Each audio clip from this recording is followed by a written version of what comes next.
They dumped me in a nursing home like yesterday's garbage, but what they didn't know is that I wasn't done yet. Before you hear the whole story, hit that subscribe button and tell me in the comments, where are you watching from? I want to know where my sisters are tuning in. Now let me take you back to the moment everything changed. The day they took me away, the sky was a flat, ugly gray, the kind that presses down on your chest like bad news before it even lands. I should have known something was wrong. Karen had called that morning, sweet as sugar pie, saying she was coming over with David and Luke to help me organize some things. Help. I should have known better. I sat at the kitchen table, the same one where I used to braid their hair, teach them how to do math homework, serve birthday cake. I'd even set out 4 cups of coffee, like it was some kind of family meeting. Silly me. I was wearing my pink sweater, the one George used to say brought out the color in my cheeks. I remember adjusting my lipstick in the toaster reflection. Isn't that funny? I wanted to look nice. For my children. I still wanted to be loved by them. The door slammed harder than it needed to. Karen walked in first, brisk and businesslike, wearing that tight expression she always had when she was lying. David followed, phone in hand, not looking up. Luke came last, holding some papers. I didn't like the look of them. Mom, Karen started, we've been talking. That's how it always begins, isn't it? When they're about to rip your world apart. She explained it in a voice you'd use with a child, soft, patronizing. Said they'd found a wonderful place for me, a resort-style living facility in the hill country. Sounded like a damn spa commercial. I blinked, heart pounding, trying to understand. I'm not going anywhere, I said calmly. This is my home. Luke cleared his throat and slid the papers across the table. Mom, you've been forgetting things. We're just trying to protect you. Protect me? From what? My own life? I wanted to scream, to throw that stack of betrayal back in their faces. But instead, I stared at my hands. The same hands that had packed their lunches, stitched their Halloween costumes, held them during fevers and nightmares. Hands that had worked 2 jobs after George died, just to keep this roof over our heads. You already signed the power of attorney papers, Karen said softly. That's when my knees buckled. I didn't remember signing anything, but I had been tired. There were times when the days blurred, when I'd misplaced things. Nothing dangerous, just little slips. I trusted them. They were my babies. I never thought they'd use it against me. Within an hour, my bags were packed. They didn't even let me pick out which photo frames to take. Just one suitcase. That house, my house, full of memories, of love and sweat and heartache. They took it all from me in an afternoon. The ride to the nursing home was quiet. David drove. Karen sat beside him, tapping away on her phone. Luke stayed with me in the back, but he didn't look me in the eye. Not once. Mom, you'll love it there. They have bingo nights and movie screenings, he muttered. I wanted to laugh, or slap him. I did neither. We pulled into a beige complex tucked between a gas station and a dry cleaner. No trees, no garden, just pavement and beige walls. A woman in scrubs came out with a clipboard. She smiled too hard. That first night, I cried like a child. I pressed my pillow over my face to muffle the sound. I cried not because of the room or the cold sheets or the tasteless food. I cried because they'd stopped seeing me as a person. To them, I was just an obstacle, a burden to be moved. But let me tell you something. I'm not one for staying down. It took me a few weeks to stop being angry. I stayed quiet, observed.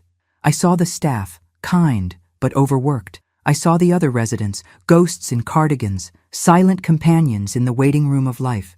But I also saw something else. I saw Ruth. She was in the common area, playing poker with a nurse, cackling like a villain in an old western. You bet your lunch money on that hand, baby, she shouted, slapping down her cards. I smiled. First time in weeks. She noticed. You knew? She asked, tilting her head. You've got that freshly betrayed by family look. I laughed. Actually laughed. And just like that, Ruth pulled me in. Then came Dottie. Sweet as pie but sharp as a tack. Used to be a school librarian in Vermont. She noticed everything. Then Maxine. Tough, tall, with eyes like she'd seen it all and lived to tell. Turns out she used to teach law at a community college before a fall messed up her hip. We started sitting together at meals, then at games, then late at night in the lounge, sipping tea and telling stories. One night, I told them what happened to me, about the betrayal. About my house. Maxine leaned back and raised an eyebrow. Did you sign over the deed? I shook my head. No, I think I still own it. Legally. Ruth let out a whistle. Honey, if that's true, you've got gold under your feet and fire in your hands. That's when it started. The glimmer of an idea, a flicker of rebellion in a place built on surrender.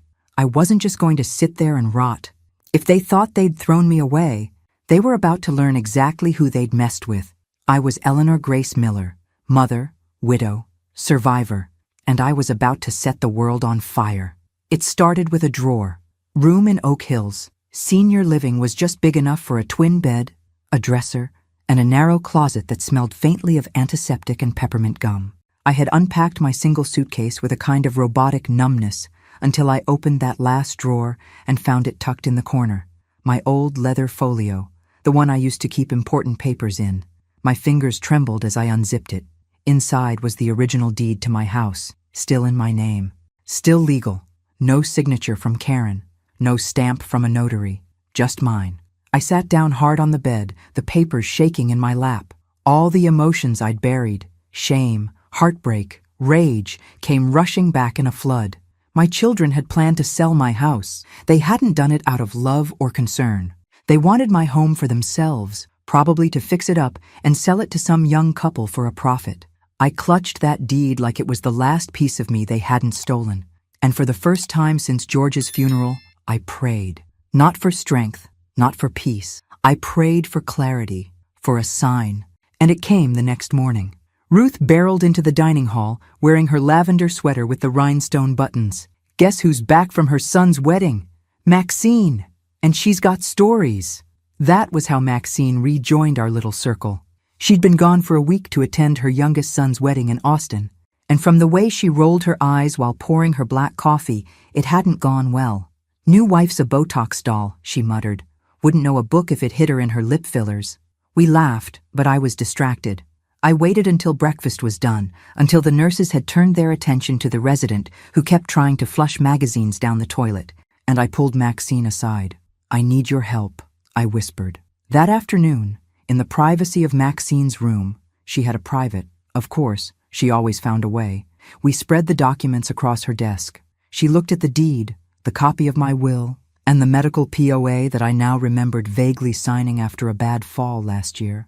Right after Karen had come over with Chinese food and an urgent form. You didn't sign over the title, Maxine confirmed, tapping her red nails on the page. They have control over your medical decisions, sure. But the house? Still yours. My heart thudded. Can they still sell it? If they try, and you catch it in time?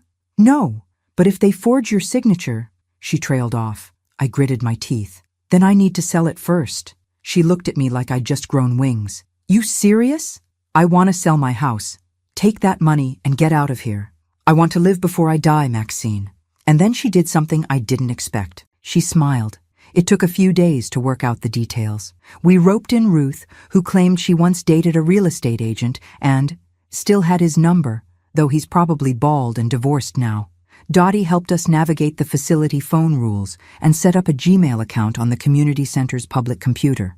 Maxine made the real calls, the legal ones, the financial ones, and with every step, I felt like I was waking up from a long, drugged dream.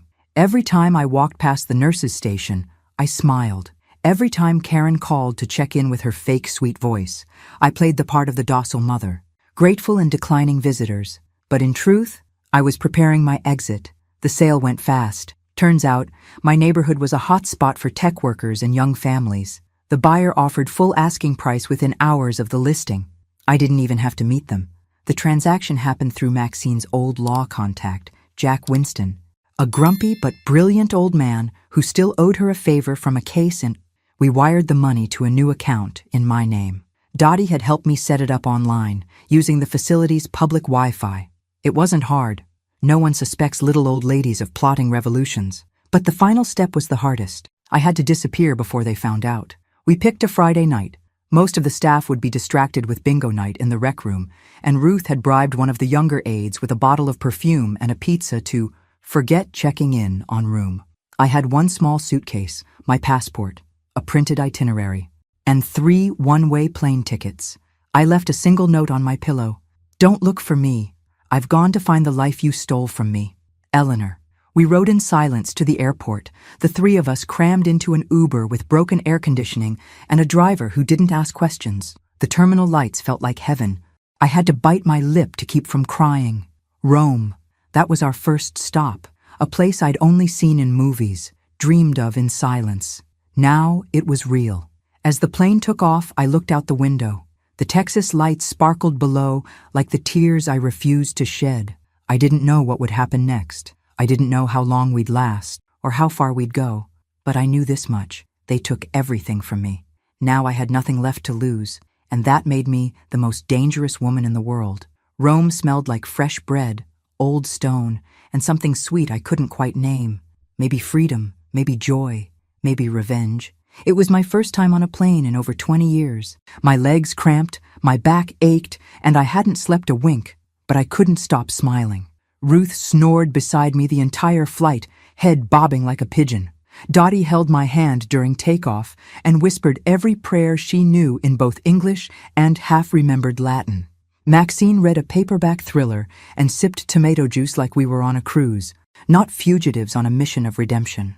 We landed in the golden blush of morning, with the eternal city stretching out below like a dream you don't want to wake from.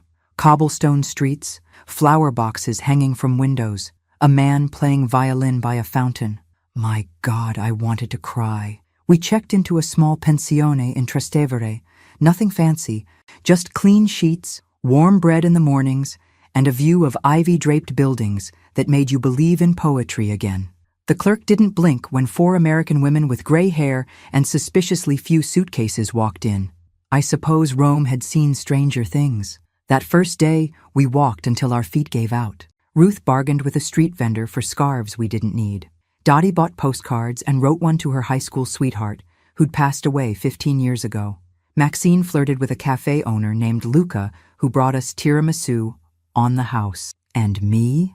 I stood in front of the Colosseum and let the wind wash over my face. I was nobody's burden, nobody's discarded mother. I was Eleanor Grace Miller, alive. But freedom has a funny way of stirring up the ghosts. On our third night, I opened my email. I shouldn't have, but curiosity is a wicked thing. There were 10 messages from Karen. The subject line on the most recent one read, "What have you done?" I didn't open it. I didn't need to. I could already hear her voice in my head. Shocked, panicked, furious. The house was gone. The money was gone. So was I. Maxine found me out on the terrace with my laptop in my lap and a glass of wine untouched. She sat beside me, her knee bumping mine. "You okay?" she asked. "I don't feel bad," I whispered, surprised by my own words. "I thought I'd feel guilty." She lit a cigarette, even though she wasn't supposed to. "They had a choice, Ellie. They chose themselves. You just chose you back." The next day, we took a train to Florence. I'd always wanted to see the Duomo. Standing inside that cathedral, beneath a dome painted with heaven and hell, I thought about George, about the promises we made. I told him I'd take care of the kids no matter what. I never thought I'd need to protect myself from them. That night, I found the letters. We were staying in a tiny rental with peeling wallpaper and a creaky bed, and I'd unpacked my suitcase to find a lost sock. That's when I saw the folder. It had been tucked into a side pocket I rarely used, a manila folder with George's handwriting. There were 6 letters, all addressed to me, dated over a span of 5 years before he died. I read them in silence, sitting on the edge of the bed while the city hummed outside. In them, George talked about the kids, how he'd noticed their entitlement, their manipulation, how he worried about how they treated me when he wasn't around. He wrote about conversations with Luke that chilled him, suggestions that maybe it's time Mom moved out, even back when I was perfectly healthy. He'd seen the writing on the wall and hadn't known how to stop it. And then came the last letter.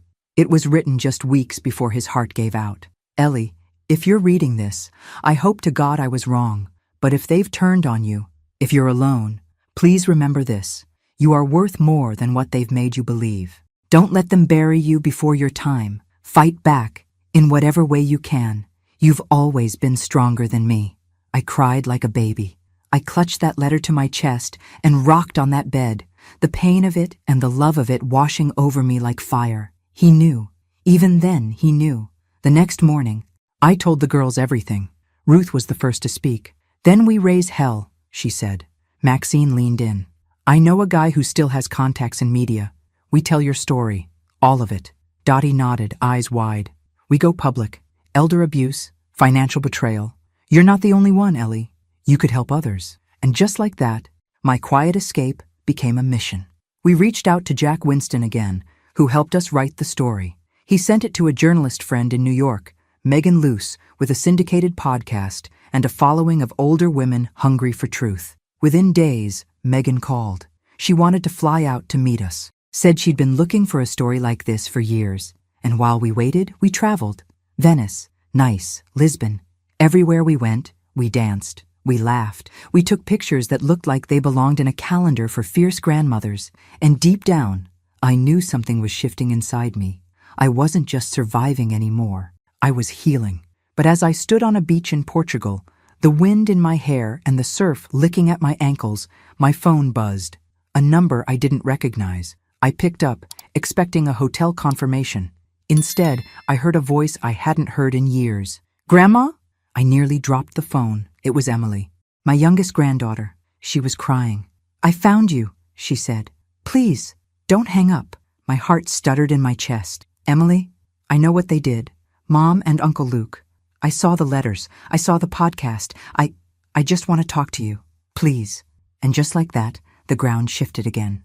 The past wasn't done with me, but neither was the future. I didn't answer her right away. The call ended with a promise. I told Emily I needed time. I said I wasn't ready. My hand shook so badly, I almost dropped the phone into the Atlantic. Ruth had to take it from me and place it on the lounge chair while I just stood there, frozen, staring at the water. She sounded sincere, Dottie whispered later that evening as we sat on the rooftop terrace of our guest house. The Lisbon sky stretched above us in shades of honey and blue. The sun was setting on another perfect day, and yet the past had risen up to find me again. This time, with the voice of a child I once rocked to sleep. She's still one of them, Maxine said, firm. Don't let a soft voice fool you. But I couldn't stop thinking about her. Emily had been different, quiet, observant. She used to follow me around the garden when she was little, pulling weeds and asking questions about birds. I'd saved her drawings, her crayon letters, and she was the only one who hadn't stopped calling me until Karen cut me off from the grandkids altogether. She was 16 now. Almost grown, maybe old enough to see things for what they were, or maybe this was another trick, another setup. 2 days later, I got a text, just a photo. It was my old house, but not as I remembered it. The porch was stripped bare. The rose bushes were gone. The shutters I painted sky blue with George one summer were now a dull beige. Below it, a single message. They trashed it. I'm sorry. I stared at the photo for a long time. My throat clenched like I was being strangled. They hadn't just sold my house, they had gutted it, erased everything I had built. I showed the picture to the girls. Ruth looked away. Dottie's eyes filled with tears. Maxine stared hard at it, then flicked her cigarette into the wind. Time to go public, she said. The interview with Megan Luce happened in a quiet cafe overlooking the Douro River. She brought her recording equipment in a simple backpack and wore no makeup. She sat down with a warmth that felt like a hug and said, "Tell me everything." And I did. I told her about the sacrifice, the long nights working double shifts, the birthdays I made special with pennies and prayers. I told her about the manipulation, the lies, the betrayal that bled into my bones. I told her about the night they took me from my home, like I was furniture that no longer matched the room. When I finished, Megan took my hand and said, "You are not alone. You have no idea how many women have written me about stories like this. But yours is going to open eyes." She aired the podcast a week later. It exploded. Hundreds of thousands of downloads, messages from women across the country, survivors of the same betrayal, daughters who regretted it, sons who'd watched their mothers fade in silence. I became a symbol, not because I wanted to, but because I had survived. Karen sent me a message the next day. "How dare you?" Luke tried calling twice. David left a voicemail full of slurred anger and veiled threats. I deleted them all. But then, Emily emailed me. She said she had left home, that she was staying with her aunt on her father's side, that she couldn't look at her mother anymore without hearing my story in her head. She wanted to meet, not in Texas, anywhere. "Please," she wrote, "I just want to know you again." Maxine warned me. Ruth was hesitant. Dottie squeezed my hand and said, "Sometimes healing means opening a door, just one more time." So I picked the place, Savannah, Georgia, a city that smelled of magnolia and ghosts. It had always been on my list. We flew in the next week. Emily was waiting in Forsyth Park, sitting on a bench beneath a moss-draped oak. She stood when she saw me, eyes wide, tears already brimming. She looked like her mother used to, before Karen turned cold. But there was something else in Emily's face, something raw, something searching. "Hi, Grandma," she said. My voice nearly failed me. "Hi, sweetheart." We walked for hours. She asked questions about George, about my childhood, about the day they took me. She told me she'd found the letters by accident, digging through Karen's filing cabinet looking for her birth certificate. She told me she confronted them and that Karen slapped her. "I couldn't stay after that," she whispered. I looked at her, this young woman, still half a girl, and something in me cracked open. I didn't want to carry the weight of anger anymore. I didn't want revenge. I wanted restoration. Not for them. For me? I hugged her so tightly, I think I left fingerprints on her soul. When I returned to the girls that night, I told them everything. Ruth wiped away a tear. Dottie smiled softly. Maxine said, "Well, damn. Guess there's hope for at least one of them." We spent another week in Savannah. Emily joined us for dinners, for walks by the water, for stories under the stars. It was awkward at first, then beautiful, like learning to breathe again after a long time underwater. One night, she turned to me and said, "What if we started something, like a place, for women like you, like us?" I didn't answer right away, but the next morning, over coffee and grits, I said, "We're going to build it." I didn't know how yet, but I had the money. I had the name, the Eleanor Grace Foundation, and I had a granddaughter who was willing to fight with me instead of against me. The past was a wound, but the future, oh, the future was a fire just waiting to be lit. The Eleanor Grace Foundation began as an idea scribbled on a napkin over pancakes in a diner off River Street. Emily had drawn little stars around the name, her handwriting still loopy and unsure, like a child's. Mine was blocky and firm, unbending in the ways life had made me. We didn't know where to start, but we had a mission: to protect women like me, mothers, grandmothers, widows, women who had been erased, silenced, used, and abandoned by the very people they gave everything to. It wasn't just about money, it was about dignity. Emily took the reins. She had a sharp mind and a fire in her belly that reminded me of George. She helped register the foundation, build the website, write the copy for the landing page. She contacted senior advocates and legal advisors. She set up a GoFundMe, and it went viral. Hundreds of women wrote in, sharing their stories, and thousands of others donated with messages like, "This happened to my mom. Thank you for speaking up. I thought I was alone." We started small. A pilot program in Savannah, a free legal clinic once a week, resource packets mailed to women in nursing homes, support groups run on Zoom. My name on the homepage felt surreal, like someone I once knew but hadn't fully met until now. Meanwhile, the media wouldn't stop calling. Newsweek, CNN, NPR. They wanted my story, but I turned most of them down.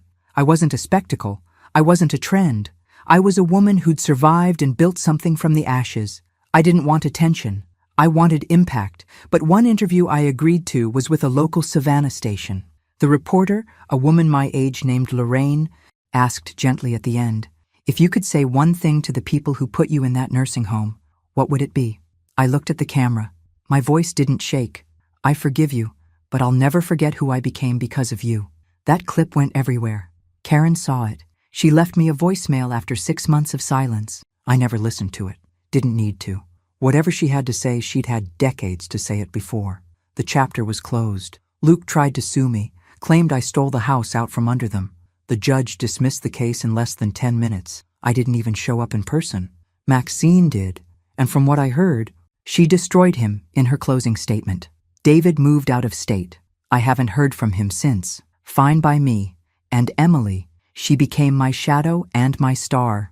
She traveled with me when we opened our first foundation home in upstate New York, a cozy 5-bedroom house where women could live safely after being displaced by family abuse or neglect. We named the home Grace House. When we cut the ribbon, I cried so hard my knees buckled. Ruth had to hold me up. Speaking of Ruth, she met someone. Yes, that Ruth. It happened on a cruise ship we all took to Alaska the following spring. His name was Dennis, widower, bad dancer, great with chocolate martinis. She said he made her laugh like nobody else ever had. They now spend half the year in Florida, arguing over shuffleboard and pretending not to be madly in love. Dottie started a poetry blog that somehow gained over followers. She writes about grief and healing, and every entry ends with a little line just for me. And still, Eleanor rises. Maxine. Oh, Maxine. She's our legal director now, runs her mouth in court like she was born in a courtroom. She wears red lipstick every day and claims it's armor. And me? I'm still traveling, still telling the story, still fighting. The last thing I did before we closed the year was visit my old house, not to confront them, not to mourn, just to see. It had been repainted. The porch was redone. New owners, a young couple with a baby swing out front. I stood across the street, unnoticed. Just an old woman in sunglasses and a scarf. I smiled. That house wasn't my home anymore. Home was wherever I stood in my truth. Wherever women gathered to lift each other up. Wherever Eleanor Grace Miller refused to be forgotten. And as I walked away, a breeze swept through the street, carrying the scent of roses from somewhere nearby. I closed my eyes, and for a moment, I could almost feel George's hand in mine. We did it, I whispered. We made it. And in that still, sacred moment, I knew. This wasn't the end of my story. It was only the beginning. The cruise ship was like a floating palace, white and gleaming against the sapphire water, with gold lettering across the side. Celestial Dawn. We boarded in Seattle under a canopy of cherry blossoms, their petals drifting in the breeze like a blessing. The air smelled of salt and fresh starts. It was our reward, our celebration. One last promise fulfilled before the next chapter unfolded. I stood on the upper deck with Ruth, Dottie, and Maxine as the ship pulled away from shore. Emily was below in the cabin, finishing a virtual meeting for the foundation. She was leading a grant proposal to open 3 more homes in the Midwest. She had grown into this fierce, radiant version of herself, and I thanked God every day that she had found her way back to me and to herself. "Can you believe we're doing this?" Dottie asked, her hair wrapped in a floral scarf that fluttered in the wind. "We should have done this 30 years ago," Ruth said, sipping champagne and laughing. "But hey, late is better than never." Maxine pointed toward the horizon. "Look at that sky. I want to paint it with a martini in my hand." We all laughed. It was the kind of laughter that feels like air in the lungs after you've nearly drowned. That night, we dressed in our best and had dinner in the ship's ballroom. The lighting was soft, warm, like candlelight. The chairs were plush velvet, the silverware heavier than necessary, and the waiters smiled like they were in on some grand, elegant joke. Halfway through dessert, molten chocolate cake with raspberry drizzle, the band began to play. Not loud, not showy, just the soft strains of an old Ella Fitzgerald tune. And something happened in me. I stood. "I want to dance," I said. "For the first time in years, I want to dance." Maxine raised her eyebrows. Ruth beamed. Dottie clapped softly, already reaching for her camera. There was no one to dance with, no partner waiting on the other side of the ballroom. Just me, in a navy dress I'd bought on a whim in Florence, with shoes that pinched and a heart that was too full. But I walked out there anyway. The band watched me. The other passengers looked up, and I closed my eyes, and I danced. I swayed, slow and graceful, to music that wrapped around me like memory. I danced for every night I cried alone, for every holiday my children forgot, for every woman who sat in a sterile room and wondered if her life had already ended. I danced for George, for Emily, for myself. At some point, I felt arms around me. Someone had stepped onto the floor. Strong, steady hands guided mine. I opened my eyes. Dennis, Ruth's gentleman friend, smiling gently. He didn't say a word. He didn't need to. More people joined. Older couples, solo dancers. A small sea of strangers moving together under chandelier light. We danced, not like we were young again, but like we had finally remembered who we were. The music slowed. The final note lingered. And then the applause came. Not wild, not showy, just warm, deep, true. Back at the table, Emily had joined the girls. She stood and opened her arms as I walked toward her. "You looked like you were flying," she whispered, her voice thick with tears. "I was," I said. For the first time in my life, I wasn't dancing for anyone else. Later that night, We stood on the balcony outside our shared suite. The sea stretched endlessly, moonlight sparkling on the water. The northern lights began to appear, green and violet waves undulating in the dark. We watched in silence for a long time. "Do you ever miss them?" Emily asked quietly. "My children?" She nodded. I took a breath. "I miss who I thought they were. I miss the hope, but not the pain." She nodded, resting her head on my shoulder. "I'm sorry they hurt you." I kissed the top of her head. "You didn't. And you're helping fix what they broke. That's more than I ever dreamed." The sky danced for us. The water whispered of new beginnings. And I stood there, not as a victim, not even as a survivor. I was Eleanor Grace Miller, mother, grandmother, founder, fighter. And in that moment, I knew I had finally come home. Not to a place, but to myself. We reached Juneau just as the sun began to set behind the icy peaks, casting golden light across the ship's bow. The harbor was quiet, gentle waves lapping against the dock as we stepped onto solid ground, bundled in layers, our breath curling in the cold Alaskan air. The others decided to explore the local shops and try some crab legs. Emily and I, though, took a different route. We booked a small helicopter tour, something we'd never done before. Neither of us had the stomach for heights. But that was the point. "I want to see the world from the top," I told her. For once. The pilot, a woman named Sam with a voice like gravel and the calm of someone who's seen storms up close, helped us into our seats. Emily gripped my hand as the rotors began to spin. I grinned like a fool. We lifted into the sky, and the world below began to shrink. Juneau became a miniature town in a snow globe. The mountains opened up, vast and white and wild. Glaciers cracked and shimmered like rivers of ancient glass. We hovered over one of the largest glaciers, and the sun broke through the clouds, turning the ice into something almost holy.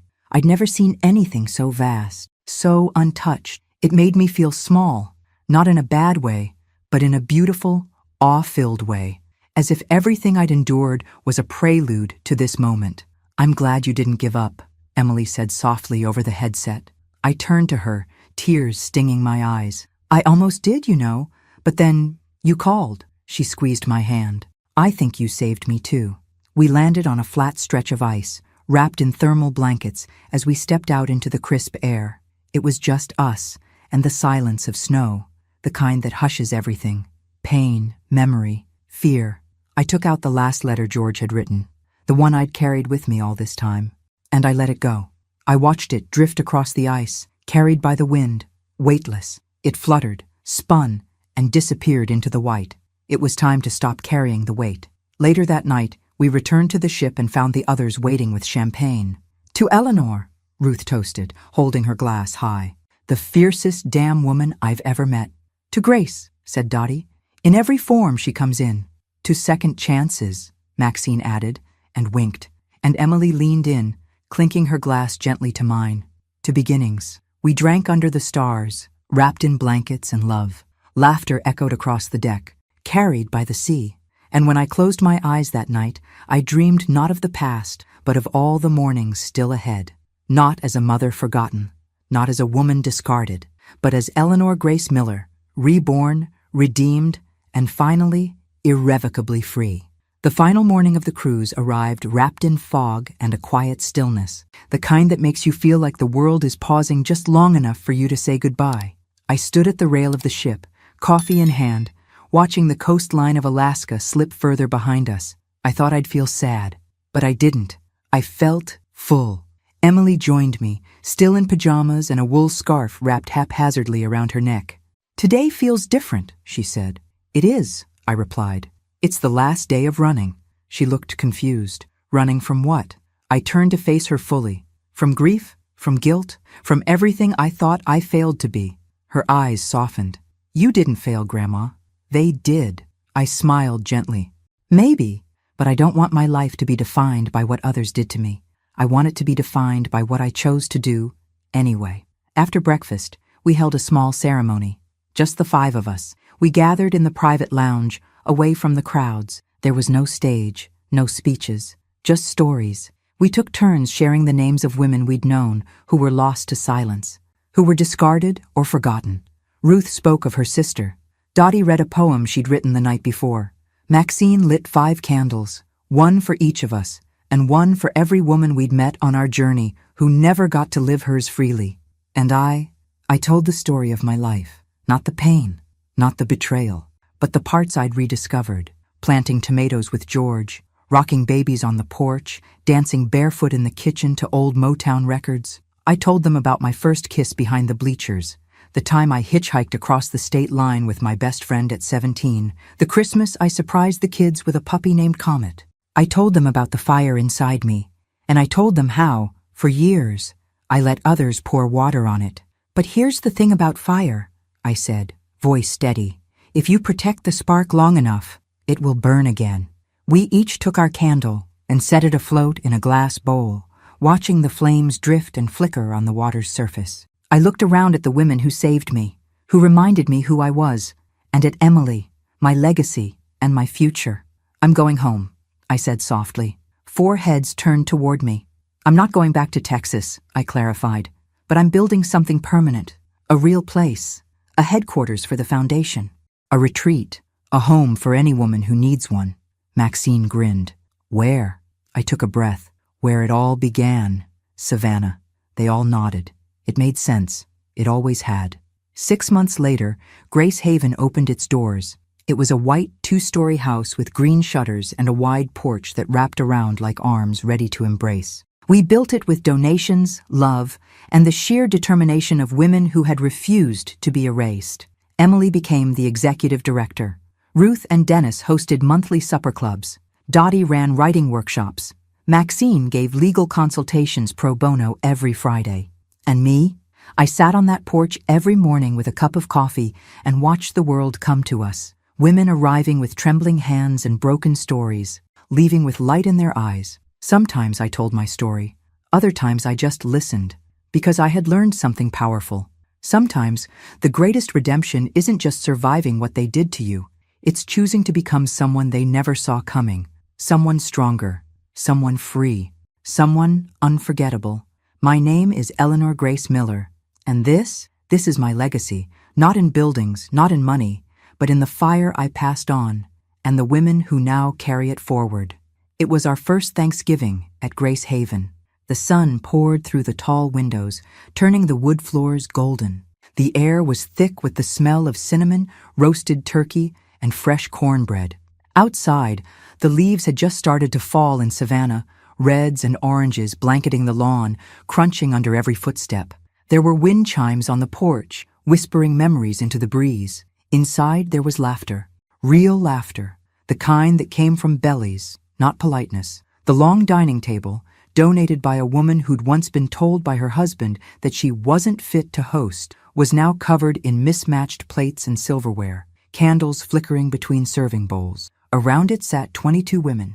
Some wore pearls, others wore jeans, all wore hope on their faces. Grace Haven had been open for just 3 months. 3 months, and we had already changed lives. There was Olivia, who escaped a marriage that kept her silent for 35 years. There was Harriet, who was left homeless after her adult son drained her savings and disappeared. There was Rosa, who at 71 finally learned to read, and now left sticky notes around the house with words she loved. Light, soft, beginning. I sat at the head of the table, not because I asked to, but because the others insisted. They said I was the reason they were there, but I looked around and knew the truth. They were the reason I was whole again. I stood to give a toast, not a speech, just a few words. I raised my glass, apple cider with a splash of bourbon, just how George used to make it. This year, I began. I didn't lose everything. The room went still. I found everything I was missing. I looked around, at Ruth and Dennis, seated side by side with their hands intertwined, at Maxine, carving the turkey like she was presiding over a courtroom, at Dottie, passing out her homemade apple pie and handing napkins to a girl with tears in her eyes, at Emily, my granddaughter, the fiercest, kindest soul I'd ever known, standing behind me like a lighthouse. I found myself, I said, voice trembling. I found family, not by blood, but by choice. I found purpose in the ashes of pain, and I want you all to know, this isn't just a home for the broken, it's a home for the rising. The room erupted in clinks of glasses and soft weeping and applause that felt like music made just for us. Later, as the sun dipped low and the candles flickered, I walked out to the porch. Emily joined me. "You never told me what you wished for," she said, nudging my shoulder. "What do you mean?" "That night in Alaska," she said, "when you let George's letter go. What did you wish for when you released it?" I smiled. "I wished," I said, "that someday someone would know me for who I really was. And now? Now, I wish that someone else will see their own worth before it's too late." She leaned into me, resting her head on my shoulder. "You're changing the world, Grandma." "No, baby," I whispered.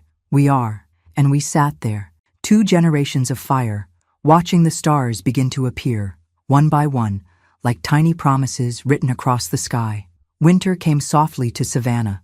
Unlike the sharp cold I remembered from Texas winters, here it arrived like a gentle hush, crisp mornings, the scent of pine and clove in the air, soft blankets, and slower walks under gray skies. Grace Haven glowed with string lights and quiet miracles. Each room now held a story. One belonged to Clara, who arrived with only a suitcase and a photograph of her late husband. Her children had emptied her bank account and left her in a motel 2 towns over. She didn't speak much at first, but after a few weeks in our garden, her hands found their way back to the earth and to her voice. Another belonged to Naomi, a former nurse who had been placed in assisted living against her will. She taught yoga in the morning now, sitting in a chair, leading breathing exercises for women whose hearts were still learning to trust again. Every time someone new arrived, I saw myself, a reflection of who I was that day in the beige nursing home, suitcase by my feet, faith slipping from my fingers. And each time I welcomed her in, I grew stronger. In January, we held a special gathering, our first night of names. It was Dottie's idea, and it was beautiful.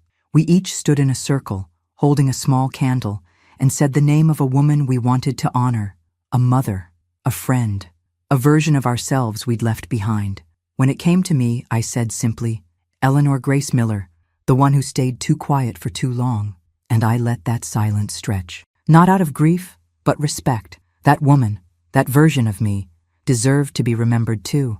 She kept going when no one thanked her. She loved even when it hurt, and she finally stood up when it mattered most. After the ceremony, Emily found me in the kitchen, tears drying on her cheeks. "I want to write a book," she said. "About you. About all of this." I laughed. "You think people would want to read about a grandma who sold her house out from under her kids and ran off to Italy with a pack of retired rebels?" "Yes," she said, dead serious. "Because they're out there, Grandma. All the women who feel stuck, who think it's too late, who think they're too old to change anything. I want them to know it's never too late." That night, I started jotting notes in a spiral notebook. Memories, lessons, truths no one teaches you until it's nearly too late. I didn't know if it would become a book, or a blog, or a box of letters for the next generation. But I knew one thing. My voice wasn't going quiet again. February brought unexpected news. The foundation had been nominated for a national award, the Women of Strength Legacy Grant, awarded to initiatives that empowered older women with dignity, autonomy, and voice. Maxine read the email aloud in the common room. Ruth screamed. Dottie cried. Emily danced me around the coffee table. A week later, the local news team returned to film a segment. This time, they didn't just interview me, they interviewed all of us, the women of Grace Haven. Each one shared her story, and the camera captured something no words could fully hold: their power. When the segment aired, we received over 3,000 emails in 48 hours. 3,000. Women asking for help, daughters trying to help their mothers, grandmothers asking if there was a Grace Haven near them. We were overwhelmed, and then we were determined. We began to expand. Another home opened in Asheville, one more in Michigan, and a third planned for Oregon in the fall. And through it all, I kept my morning ritual. Coffee on the porch, a notebook in my lap, a quiet prayer on my lips, not for justice anymore, for joy, for the life I never thought I'd get to live. And every so often, I'd see a woman walk up our path for the first time, shoulders hunched, eyes guarded, and I'd rise to meet her. I'd take her hand, and I'd whisper, just loud enough for her heart to hear, "You're not lost, you're just getting started." Spring bloomed early that year, as if even the trees and flowers had grown impatient for more life. Grace Haven was covered in blossoms, wisteria curling around the porch railings, daffodils bursting from the garden like little trumpets of hope.